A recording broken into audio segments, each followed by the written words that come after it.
तो उसमें प्रभावना का काम करे, उसके हृदय को परिवर्तन करने का काम करे, ऐसा कोई काम नहीं करें तो प्रवचन जो हो, कैसा वचन हो, वह वचन प्रकृष्ट रूप से है। तो आचार्य भगवंत ने कहा कि वक्ता कैसा, यदि कोई वक्ता के अंदर क्रोध आ गया है, यदि कोई वक्ता के अंदर हर्ष आ गया है या विषाद आ गया है, तो उस समय वह वक्ता प्रवचन ना करे, वह वक्ता प्रवचन ना करे। क्योंकि अगर उस समय वह प्रवचन करता है, या तो हर्ष की बात करेगा, या विषाद की बात करेगा, या संक्लिष्टता की बात करेगा। इसलिए आचार्य भगवंत ने कहा है कि गरिष्ठ भोजन करके, या फिर कोई उल्कापात आदि हो, या फिर हर्ष या दुख हो, या कोई तुम्हारे अंदर संक्लिष्टता का परिणाम हो, या कोई तुम्हारे अंदर कसाय का भाव हो, उस समय तुम प्रवचन ना करो। क्योंकि ये वीर की वाणी है,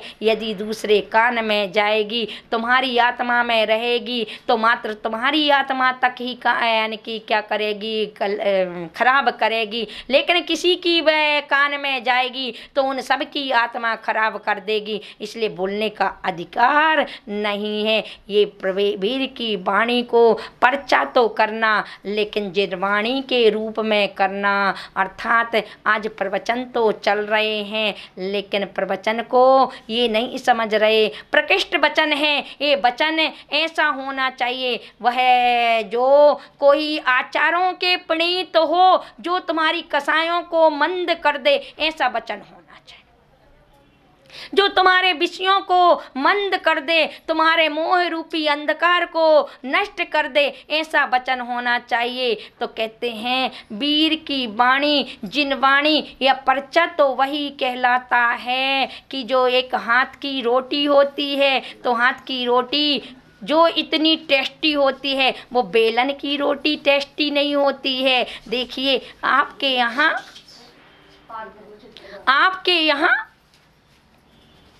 रोटी, भले ही आप बाजरे की रोटी या मक्के की रोटी बनाते हैं, यदि वही बाजरे की रोटी को हाथ से बना करके खाओ और चूल्हे से सेक करके बनाओ, तो वह टेस्ट अलग होगा। और बेलन की रोटी से बेल करके खाओगे तो वो टेस्ट अलग होगा। ऐसे ही ये जिनवाणी है, अगर वीर की वाणी को सीधी परोसी जाती है तो वह स्वादिष्ट होती है, अर्थात कर्मों की निर्जरा और संबर कराती है। और यदि वही वाणी को तुमने चुटकुले आदि के माध्यम से और राग द्वेष के माध्यम से करी, तो तुमने बेल बेल करके करी, तो उसका टेस्ट बिगड़ गया। क्या हो गया? उसका टेस्ट बिगड़ जाएगा।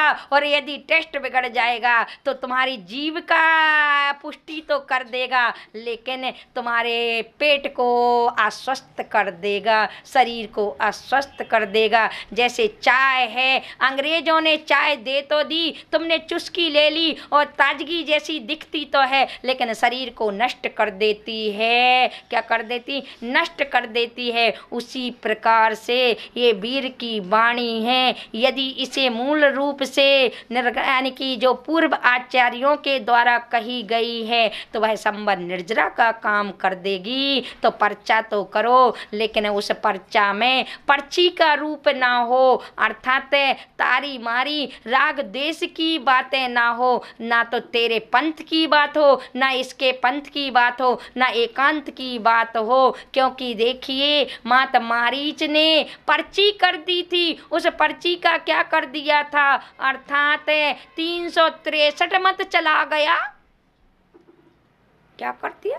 उस वाणी से 363 मत चला दिए, और 363 मत से क्या कर दिया? स्वयं ने तो अपना कल्याण कर दिया, लेकिन हम सबको भटका दिया। तो वाणी ऐसी होना चाहिए जिससे, क्योंकि वाणी का प्रभाव ऐसा होता है कि जिससे हजारों जुड़ सकते और हजारों टूट सकते हैं। तो यहाँ पर जिनेंद्र भगवान की ही वाणी बोली जाए और अन्य की वाणी या राग द्वेष रूप पक्षपात वाली वाणी नहीं। तो पर्चा का मतलब है जिनवाणी, अर्थात जिनवाणी के ही वाक्य बोले जाएं, और उस वाक्य में यदि आपके ज्ञान में हुनर है तो उसका विवेचन तो करें, उस विवेचन को सीधा मोक्ष मार्ग में जोड़ना चाहिए, संसार मार्ग में या कसाय मार्ग में या मिथ्या मार्ग में नहीं जोड़ना चाहिए। ये पर्चा का अर्थ समझना है। और पर्चा के बाद खर्चा की तो कुछ चर्चा ही नहीं करूं। खर्चा का मतलब है कि आज प्रत्येक व्यक्ति के जो अमूल्य जीवन मिला है, ये मानव जीवन अमूल्य जीवन कहलाता है, अनमोल जीवन कहलाता है, जिस जीवन के लिए सर्वार्थ सिद्धि के देवता तरसते हैं, ऐसा जीवन इस मिला है। और इस जीवन को तुम पर पदार्थों में क्या कर रहे, एक एक सांस करके खर्च करते जा रहे। एक खर्चा है, क्या एक खर्चा है। तो तुम्हारा ये खर्चा चल रहा है तो आज तुम्हारे लिए अर्चा और पर्चा में चलना है, लेकिन चर्चा और खर्चा में नहीं चलना है। पर आज का व्यक्ति सबसे ज़्यादा किस में जा रहा है, सबसे ज़्यादा चर्चा और खर्चा में जा रहा है, अर्चा और पर्चा में नहीं जा रहा है। तो आज मुझे तुमसे कहना है कि ये 4 प्रकार के जीवन जीने वाले व्यक्तियों, तो उनमें से 2 प्रकार के जीवन उत्कृष्ट में उत्कृष्ट जीवन आपका है, तो चर्चा वाला अर्चा वाला है, आचरण में लाओ, फरियाद करने की जरूरत नहीं। शिवभूति मुनि महाराज को 12 वर्ष तक ड़मोकार मंत्र रटते रहे, लेकिन उस ड़मोकार मंत्र ने कुछ नहीं कर पाए। लेकिन जैसे ही वह दाल को देखा और छिलका अलग है और दाल अलग है, बस तुम्हें भी जो आचरण में लाना है कि राग देश रूप जो परिणाम है, ये भाव जो हैं वो भाव पुद्गल के हैं और मेरे चैतन्य रूप परिणाम है। इसी का नाम उत्कृष्ट प्रभावना है। क्या इसी का नाम उत्कृष्ट प्रभावना है। तो ऐसी प्रभावना आपके जीवन में उतर जाए, ऐसी प्रभावना जिसके जीवन में उतर गई तो समझ लेना वह प्रभावना अंग से युक्त हो जाएगा। इस प्रभावना अंग में प्रसिद्ध जो हैं वो वज्र कुमार मुनिराज, वो वज्र कुमार मुनिराज की कथानक को शायद आपने कितनी बार सुना होगा, पुनः उसको रिवीजन कर लें। हस्तिनापुर के राज्य में एक बार अहि छत्र के सोमदत्त नाम के एक व्यक्ति ने हस्तिनापुर में आए और वहाँ पर आकर के उसके मामा सुभूति से कहा कि मुझे दुर्मुख राजा का दर्शन करा दो। लेकिन वह सुभूति मामा ने कहा किसी कारणवशात से राग देश के वशीभूत होकर के कहीं इसके लिए कुछ और, क्योंकि ये हुनर वाला है, योग्यता है इसकी, तो पहले तो टाला और मटोला और फिर नहीं माना तो फिर दर्शन हो गए।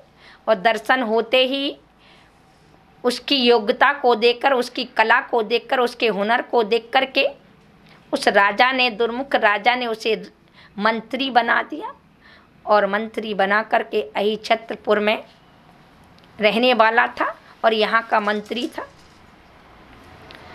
फिर उस सुभूति मामा ने अपनी बेटी यज्ञदत्ता का विवाह सोमदत्त से कर दिया। समय बीतते हुए फिर वह उसकी जो यज्ञदत्ता पुत्री थी वह गर्भवती हुई और उसका दोहला हुआ। बिना समय में आम खाने का जैसे ही मन हुआ तो वह सोमदत्त आम को लेने के लिए बन गया। उद्यान आदि में घूमा, जगह जगह घूमा, लेकिन इत्तेफाक से एक उद्यान में उसे आम का वृक्ष दिख गया और उस उद्यान में आम का वृक्ष देखते ही मन में शंका हो गई। अभी मौसम नहीं है, फिर भी इस पेड़ में, इस उद्यान में हर प्रकार के फल फूल लगे हुए हैं, क्या कारण है? देखा कि वहीं पर उसी आम के वृक्ष के नीचे एक मुनिराज सुवित्राचार्य बैठे हुए। उन मुनिराज को देख करके अष्टांग नमस्कार करता है और अष्टांग नमस्कार करके मुनिराज से कहता है मेरे कल्याण के कुछ शब्द दो जिससे मेरी आत्मा प्रभावित हो धर्म से। तो मुनिराज ने सोमदत्त को देखते ही ये निकट भव्य है और निकट भव्य जान करके उसे उपदेश दिया और जैसे ही उपदेश देते हैं कि वो वैराग्य से भर जाता है और उन्हीं में सोमदत्त के साथ जो उसके व्यक्ति थे उन व्यक्ति के लिए आम देता है और कहता है ए मंत्राणी को दे देना और वह स्वयं मुनिराज बन जाता है। क्या वो मुनिराज बन जाता है। देखिए वैराग्य जब आता है फिर ऐसा नहीं मैं घर में पूछने जाऊं उनको बताऊं मैं पूरी व्यवस्था कर आऊं उसके बाद वैराग्य लूं। अरे वैराग्य की कोई तिथि नहीं होती, किसी भी पल में उमड़ सकता है। और फिर कोई व्यवस्था बना कर वैराग ले माता जी मैं पूरा निपटा दूँ उसके बाद मैं वैराग लूँगा तो भाई तू ही ना निपट जाए, तेरे निपटने का कोई भरोसा है क्या। लोगों ने जो सोच रखी अपने दिमाग में कि भाई पहले पूरी घर गृहस्थी की जिम्मेदारी निपटा दूँ उसके बाद मैं करूँ। अरे तेरी जिम्मेदारी कहीं निपट गई तो फिर क्या होगा। मौत का कोई भरोसा नहीं, आयु का कोई भरोसा नहीं, कब क्षीण हो जाए और कब पल में आ जाए इसका कोई भरोसा नहीं है। इसलिए जीवन के किसी भी क्षण में वैराग्य उमड़ सकता है। तो वैराग्य जैसे ही होता है और वही मुनि बन जाता है। और यहाँ पर वह आम भेज करके यज्ञदत्ता ने आम को भोजन किया और उसके बाद पुत्र का जन्म हुआ।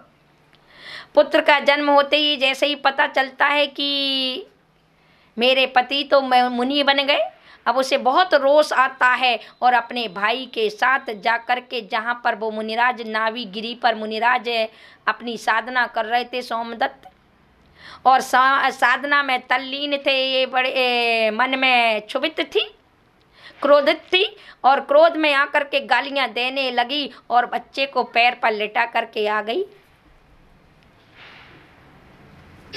इसके हाथ में वज्र का चिन्ह था, इस बालक के हाथ में वज्र का चिन्ह था। इतने में इंतफाक से वहाँ से दिवाकर विद्याधर अपनी विद्याधरनी के साथ नंदीश्वर द्वीप की यात्रा के लिए जा रहे थे।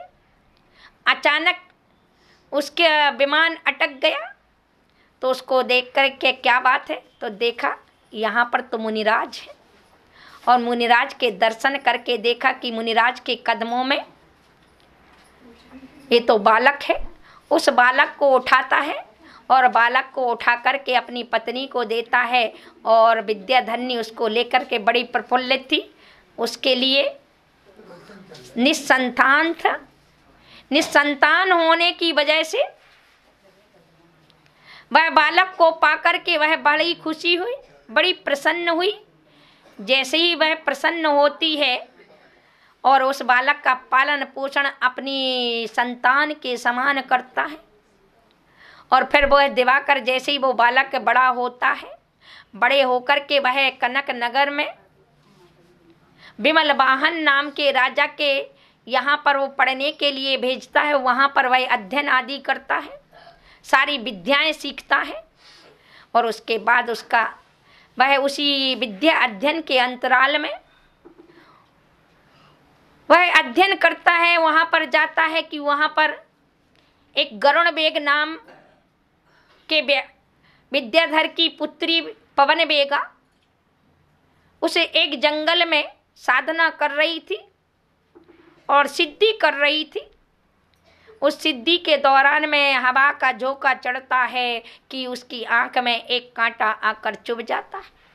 उस कांटे की चुभन से उसकी स्थिरता चलायमान हो जाती है, ध्यान भंग होता है, सिद्धि खत्म हो जाती। इतने में यह वज्र कुमार, इसका नाम हाथ में वज्र था इसलिए इसका नाम वज्र कुमार रख दिया था दिवाकर विद्याधर ने। और जैसे ही वह वहाँ पर जाता है वह देखता है तो उसके कांटे को निकाल देता है। कांटे को निकालता है कि वह फिर ध्यान में लीन हो जाती है और विद्या सिद्ध हो जाती है। क्या हो जाए, विद्या सिद्ध होती है। विद्या सिद्ध होते ही फिर वह पवन बेगा कहती है कि मेरे लिए जिस मुनिराज ने बताया तुम इस विद्या के स्वामी हुए और तुम ही मेरे भरतार हुए। और वह घर जा कर के अर्थात विवाह होता है दोनों का। और उसके बाद यह वज्र कुमार जैसे लौट कर के पहुंचता है और उसके बाद जैसे ही पहुंचता है इतने में दिवाकर की जो विद्याधन्य है उसे स्वयं का पुत्र हो जाता है। क्या हो जाता है, स्वयं का पुत्र हो जाता है। तो इस पर स्नेह कम हो जाता है। अब इस पर स्नेह हो जाता है कम तो इसको चिंता हो जाती है कहीं ये मेरी विद्याओं का स्वामी या मेरे पति के राज्य का स्वामी ना बन जाए। इसलिए वह नफरत करने लगती है तो कभी गालियां देने लगती है। एक दिन अंतोगत्ता उसके मुख से निकल गया कि ये पता नहीं किसका बेटा है, जाति भी पता नहीं और पात भी पता नहीं। ये बात सुनते ही वज्र कुमार को बात चुभ गई और वह दिवाकर पिता से कहता है आज मेरी बताओ कि मेरी कौन सी जाति है, मैं किसका पुत्र हूँ और मैं कहाँ से आया हूँ, कहाँ मिला हूँ, बताइए। और जब अंत में नहीं बताओगे तो मैं चारों प्रकार के आहार का त्याग करता हूँ। दिवाकर विद्याधर ने पूरी बात बतलाई और बात सुनते ही अपने पिता के पास पहुंचता है। सोमदत्त मुनिराज हैं और दर्शनार्थ जैसे ही पहुंचता है वहां देख करके उसको वैराग्य हो जाता है और उन्हीं से अपने पिता से ही दीक्षा ले लेता है। क्या कर लेता है, दीक्षा ले लेता है और दीक्षा लेकर के कठोर साधना करने लगता है। यहाँ पर सोमदत्त नाम के जो मुनिराज थे विहार करते करते मथुरा नगरी में आते हैं और मथुरा नगरी में जैसे ही पहुंचते हैं कि वहाँ पर एक नई घटना घटी। वहाँ पर नई घटना क्या घटी, वहाँ पर दो मुनिराज उस मथुरा नगरी में आए कि वहाँ पर एक सागर दत्त सेठ और समुद्र दत्त सेठानी की पुत्री थी दुर्गंधा। पाप कर्म के उदय से पिता का मरण हो गया तो अब वो दरिद्र बन गई। तो वह दरिद्रता के कारण गली गली में जूठन खाने लगी, छोटी सी उम्र की थी। और दो मुनिराज ने देखा तो वो छोटे मुनिराज ने कहा कि देखो ये सेठ पुत्री है, कितने बड़े घराने की पुत्री है, लेकिन देखो जगह जगह पर जूठन खा रही है, कितना दुख सहन कर रही। तो बड़े मुनिराज अवधि ज्ञानी थे, उन्होंने कहा अरे कुछ ही क्षणों में पटरानी बनने वाली है।